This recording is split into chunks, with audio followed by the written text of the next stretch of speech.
안녕하십니까. 오랜만에 뵙습니다. 2달 만에 보게 되는데 오늘 L2B 6번째 시간입니다. 그간에 5번 정도 나누면서 성경에서 하나님께서 말씀하여 주시는 진의, 하나님께서 이것을 통해서 우리에게 무엇을 알려주시고 가르쳐주시고 보여주시기를 원하는지, 그 하나님이 전하시는 것에 어떻게 하면 주의 깊게 우리가 성경 안에서 볼 수 있을까라는 것을 가지고 나누어 보았습니다. 그래서 그 중에 진리의 보편성 이런 거 있었죠. 그래서 하나님께서 우리를 사랑하신다라고 말씀하여 주셨으면 그 사랑이 변하지 않는 거예요. 그게 진리의 보편성이다 라고 하였죠. 그래서 그런 작업들을 해왔습니다. 어떻게 하면 하나님의 음성을 우리가 잘 들어볼 수 있을까? 오늘부터 저와 그 첫 단추가 되는 창세기를 나눌 텐데, 이 창세기는 제목에서 알 수 있듯이 기원, 창조, 시작에 관한 이야기를 하고 있습니다. 그렇다면 무엇에 대한 시작이고 무엇에 대한 기원이고 창조인가, 4가지 정도를 좀 주의 깊게 보시면 좋을 것 같은데요. 첫 번째는 하나님이죠. 하나님에 대한 소개. 그래서 이 창세기에서 소개하고 있는 하나님의 모습이요, 계시록 끝까지 가는 거예요. 변하지 않습니다. 두 번째는 창조, 하나님이 천지를 어떻게 창조하셨는가, 창조 기사를 다루고 있죠. 세 번째는 하나님의 창조에 꽂힌 하나님의 형상을 닮은 인간에 대해서 말씀하고 있어요. 그래서 인간에 대해서 보시면 되고, 네 번째, 이 인간이 또 하나님 만든 창조의 이 피조 세계가 어떻게 변하게 되었는지, 그 변화의 중심에 있는 죄에 대해서 말씀하시니까 이 죄에 대해서 볼 필요가 있습니다. 그래서 하나님과 인간, 그리고 하나님과 인간의 관계, 그 변화를 가져온 죄에 대해서 이 4가지를 중점적으로 창세기를 이렇게 살펴볼 때 보시면 좋을 것 같습니다. 자, 성경에서 차근차근 한번 오늘부터 살펴나가겠습니다. 하나님에 대한 소개, 아니할 수 없겠죠. 창세기에서 특별히 1장과 2장을 오늘 살펴볼 텐데, 1, 2장에서 소개하고 있는 하나님의 모습은요, 창조주이고, 두 번째는 복을 주시는 분입니다. 1장 1절, 태초에 하나님이 천지를 창조하시느니라. 창조주로 소개하고 있죠. 두 번째는 22절에 하나님이 그들에게 복을 주시며 이르시되 생육하고 번성하라. 하나님께서 복을 주시는 분이에요. 복을 주셨다라는 말씀의 의미, 이미 지난 시간에 한번 살펴보았는데 정리해 보겠습니다. 이 복을 주셨다라는 단어의 원어적인 의미는 간단하게 우리 영어의 bless you, 축복합니다를 훨씬 뛰어넘는 아주 의미 있는 단어입니다. 경배하다, 찬양하다, 무릎 꿇다, 예배하다, 이런 단어인데요.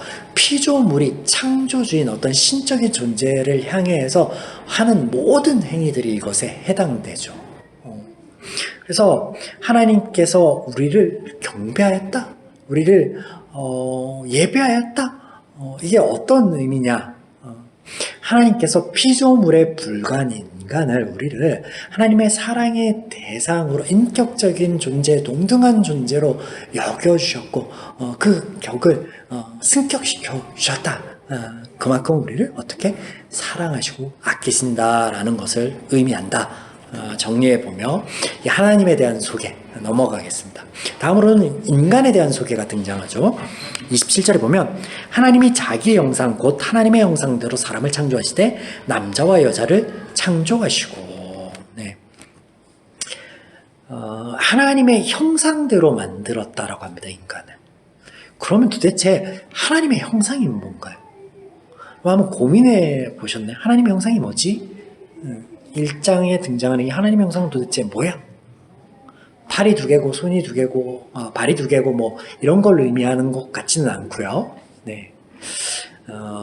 영어로 in his own image 혹은 in the image라고 되어 있습니다.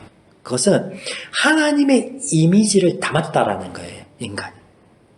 하나님의 이미지는 그러면 무엇일까? 창세기 1장만 보시면 됩니다.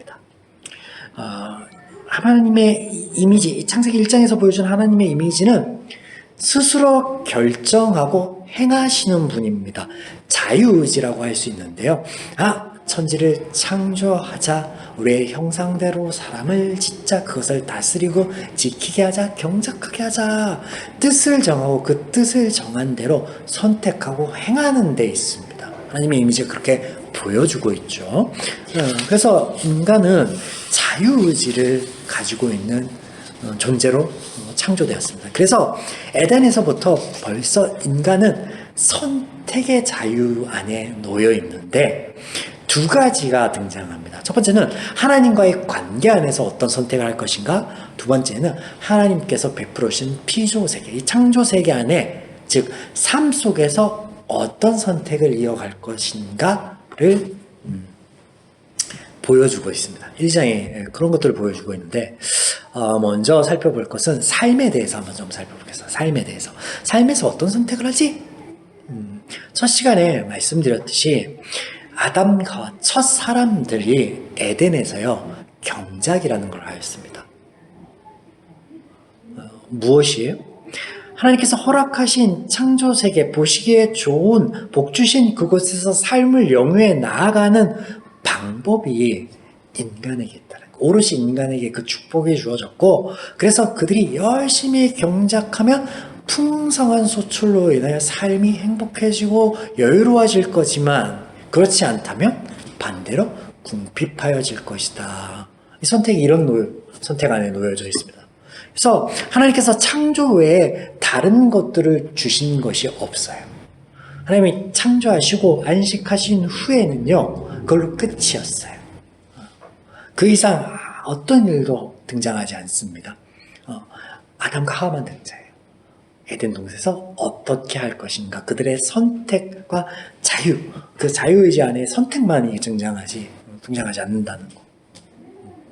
참고로 인간이라는 이 단어는요, 아담이라는 단어는요, 한 개인을 가리키는 단어가 아니에요. 히브리어 원어로는 인류를 가리키는 단어입니다. 이렇듯 성경 안에서 한 사람을 온 인류를 대변하는 표현으로 등장하기도 하고 때로는요, 온 인류를 대변하는 한 사람으로 등장하기도 합니다. 그래서 다윗이나 솔로몬 이렇게 등장하는 인물들이요, 그 인물들에서 얘기하는 게 아니에요. 인류, 죄인들 중에 대표적인 한 사람 이렇게 등장하는 거예요. 이런 개념들을 잘 정리해야 첫 단추를 이렇게 잘 끼워야 이외에 다른 것들로 이렇게 보지 않을 수 있습니다. 자, 이제 하나님과의 관계에서 선택이라는 것은 하나님과 인간의 관계라는 것에서 좀 살펴보겠습니다. 22절에 보면 하나님이 그들에게 복을 주시며 하나님이 복을 주셨다. 네. 그것이 다른 것이 아니라 인격체, 더 나아가 유업을 이을 자녀, 그 본질 안에 사랑이 있음을 말씀을 드렸는데 하나님께서 이런 사랑하심은 성경을 접하면서 지속적으로 살펴볼 수 있는데 관계가 무엇이냐면 하나님이 우리를 사랑의 대상으로 보셨다는 거예요. 사랑의 대상. 사랑의 대상. 그래서 2장 16절에서 17절에 보면 하나님이 우리를 바라본 사랑의 모습이 이런 거예요. 여호와 하나님이 그 사람에게 명하여 이르시되 동산 각종 나무의 열매는 내가 임의로 먹되 선악을 알게 하는 나무의 열매는 먹지 말라. 내가 먹는 날에는 반드시 죽으리라. 이게 어떻게 하나님이 우리와의 사랑의 관계를 나타내는 어떤 말씀이 될까? 무엇이냐면 하나님께서 우리에게 자유의지를 주셨다고 했잖아요. 하나님의 형상을 닮아서.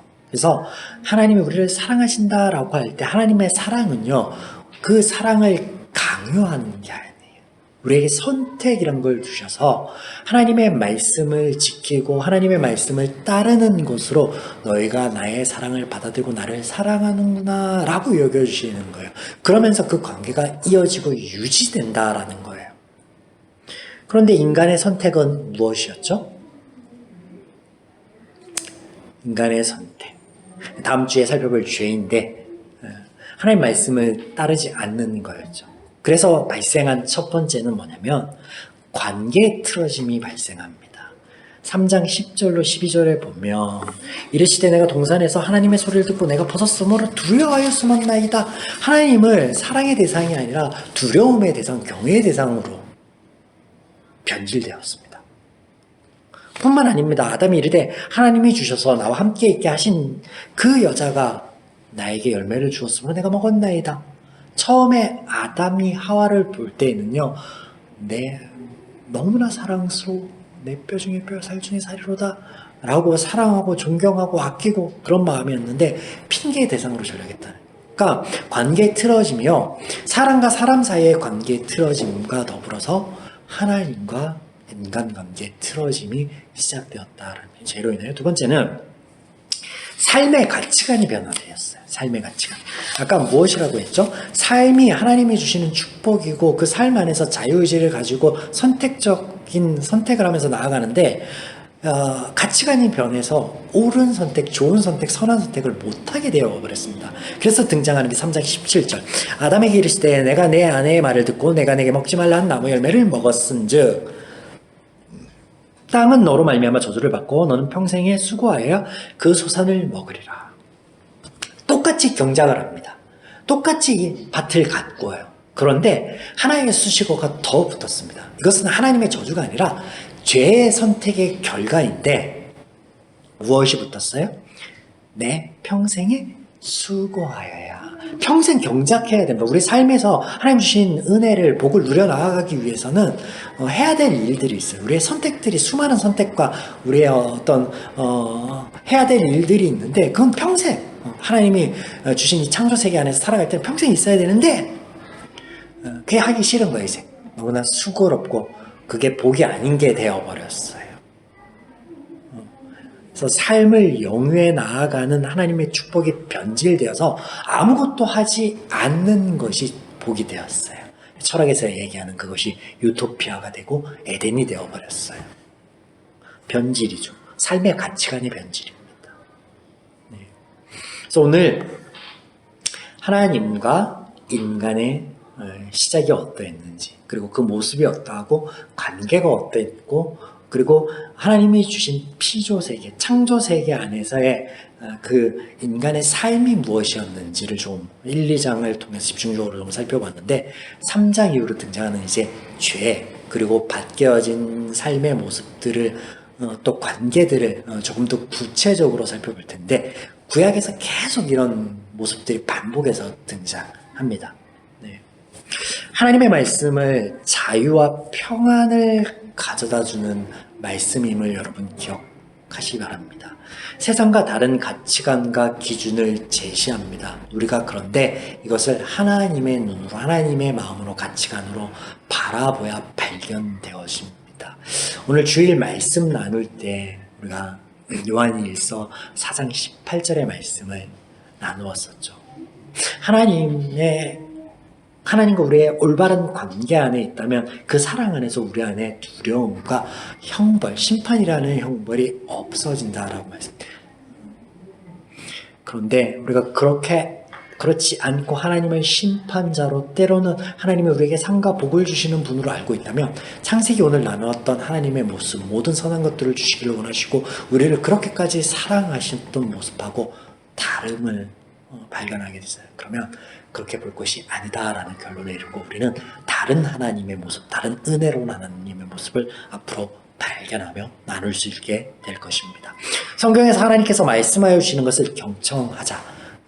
L2B 다음 시간에 우리 만나도록 하겠습니다. 감사합니다.